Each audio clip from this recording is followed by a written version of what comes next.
ये बात उस समय की है जब इस शहर में ये सुविधा नहीं थी कि हम कोई भी ब्लड ग्रुप का खून दे दें और उसके बदले में वो पापा को उनके ब्लड ग्रुप का खून चढ़ा दे। अस्पताल के सामने सड़क के पार 2 पीसीओ थे। मैंने और भैया ने लगातार फ़ोन करने शुरू कर दिए, दोस्तों को, रिश्तेदारों को बी पॉजिटिव ब्लड की तलाश में। माँ के लिए ये इम्तिहान का वक्त था। माँ ने अगले दिन कुछ घंटे किरण दीदी के घर शादी की रस्मों में बिताए और रात पापा के सिरहाने बैठकर आंसू बहाए। पापा ने पूरी उम्र जाने कितने रिश्तों के बीज बोए। प्यार और अपनेपन के इन धागों से गुथे एक एक रिश्ते को अपना वतन, अपना गांव छोड़कर मुफलिसी की याद में शहर आकर बसे थे वो। अकेले अपने बूते अपना आशियाना बसाने वाले मेरे पापा का घर कुछ साल बाद सरकारी कामकाज के लिए सिफारिशें लेकर आने वाले तमाम रिश्तेदारों का गेस्ट हाउस बन गया था। चाचा, फूफा, ताऊ, भाई, संबंधों के जाने कितने नाम और चेहरे। इस घर की दुआएं सबको लगी थी, लेकिन घर आने वाले इन अपनों की आवभगत में लगे रहने वाले हम बच्चों को कभी लगा ही नहीं कि बस इतना ही था हमारा साथ। चहल पहल भरे उस आंगन से दूर आज पापा अकेले थे। आज जब उन्हें सिर्फ 3 बोतल खून चाहिए तो कोई व्यस्त है, कोई बीमार है, कोई काम पर बाहर गया है तो कोई अभी जॉन्डिस से उठा है, इसलिए खून नहीं दे सकता। हिसाब किताब के पक्के हमारे पिता संबंधों के समीकरण नहीं समझा पाए, जान ही नहीं पाए कि जब वो बेसुध अस्पताल में लेटे हैं तो उनके बनाए रिश्तों के आंगन में मेरी माँ अकेली खड़ी है। तभी शाम को करीब 5 बजे रेनू को ऑपरेशन थिएटर में ले जाया गया और नर्स ने पूछा, आपके पापा के ब्लड का अरेंजमेंट हुआ क्या? उधर काफ़ी देर बाद 4 आदमी हमें अस्पताल में ढूंढते हुए आए। एक ट्रेड यूनियन से आए थे, जिनकी कभी पापा ने मदद की थी। उन्हें पापा के अस्पताल में होने की खबर मिल गई थी। 10,000 मेंबर्स में 4 बी पॉजिटिव ब्लड वाले लोग हमारे सामने खड़े थे। माँ जहाँ खड़ी थी, रिश्तों के उस सूने आंगन को शायद भगवान अपनी छत से देख रहा था।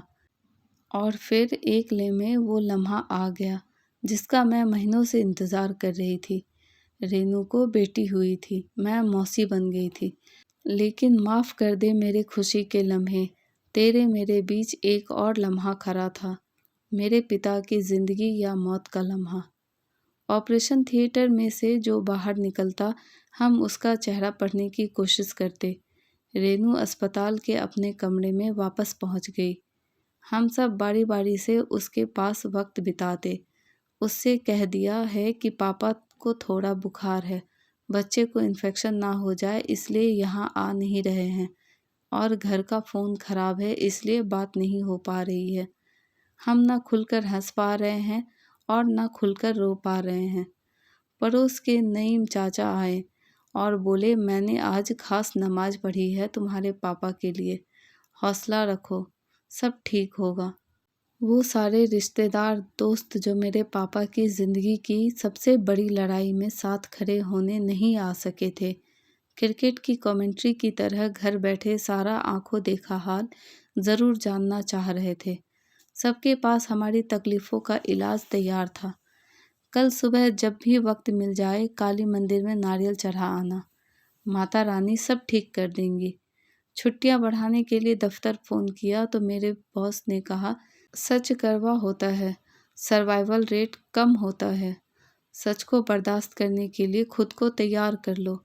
नहीं करना था मुझे खुद को तैयार।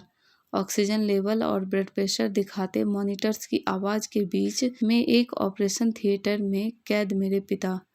ये नहीं था मेरा सच। मेरा सच था मेरे पापा की बेसख्ता हंसी। मेरा सच था अपनी भांजी का महीन आवाज़ में रोना, जो मैं अपनी गोद में लेकर सुन रही थी। अचानक रेनू ने मेरे पर्स के बगल से मोबाइल फ़ोन उठाया और घर का नंबर मिला दिया।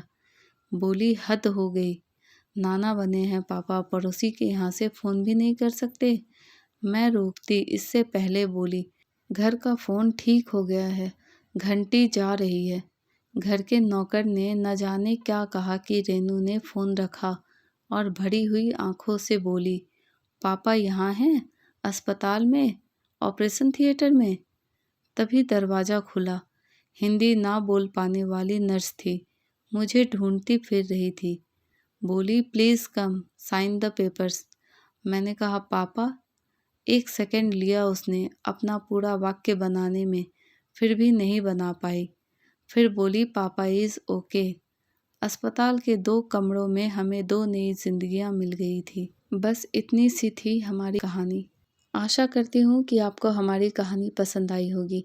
कहानी पसंद आए तो लाइक, शेयर और सब्सक्राइब करें और अपने राय हमें कमेंट करके ज़रूर बताएं।